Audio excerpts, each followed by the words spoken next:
Banswara news channel से सईद मिर्जा हिंदुस्तानी की report है, उनको भी अपने संज्ञान में ले लेंगे जब वो बयान देंगे।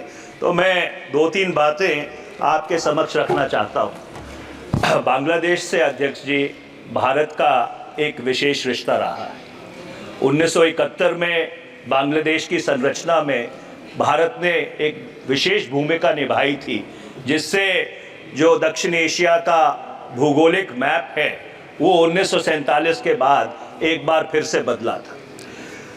जो परिस्थितियां बांग्लादेश में आज की तारीख में उत्पन्न हैं वो बहुत ही संवेदनशील है और बहुत ही चिंताजनक है। जनवरी 2024 में शेख हसीना जी के नेतृत्व में अवामी लीग की चौथी बार सरकार बनी थी और लगभग 6 महीने के बाद ही एक ऐसी परिस्थिति वहाँ पे उत्पन्न हुई कि एक आंदोलन हुआ और उस आंदोलन के कारण सरकार को इस्तीफ़ा देना पड़ा और शेख हसीना जी को वो मुल्क छोड़ना भी पड़ा।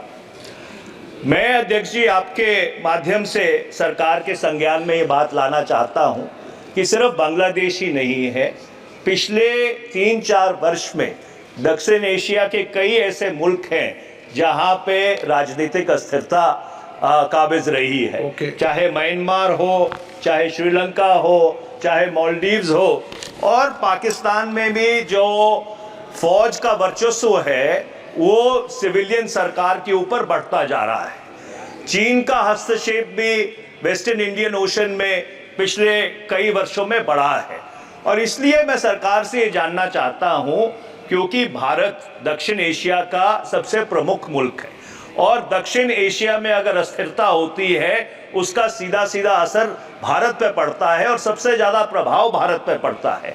तो मैं सरकार से ये जानना चाहूँगा, जब विदेश मंत्री जवाब देंगे, कि पिछले कुछ वर्षों में दक्षिण एशिया में राजनीतिक स्थिरता को बहाल रखने के लिए भारत सरकार की तरफ से क्या कदम उठाए गए हैं और अगर ये जो राजनीतिक अस्थिरता है ये इसी तरह फैलती रही तो इसके जो नकारात्मक प्रभाव है वो भारत के ऊपर क्या पड़ने वाले हैं, ये मैं आपके संज्ञान में लाना चाहता हूं। Atul Garg ji, Atul Garg ji, Atul Garg ji, BN Banswara news channel को सब्सक्राइब कर लाइक और शेयर भी करते रहें। साथ ही हमारे Facebook page, Twitter, Instagram, Telegram, WhatsApp news channel को फॉलो करें।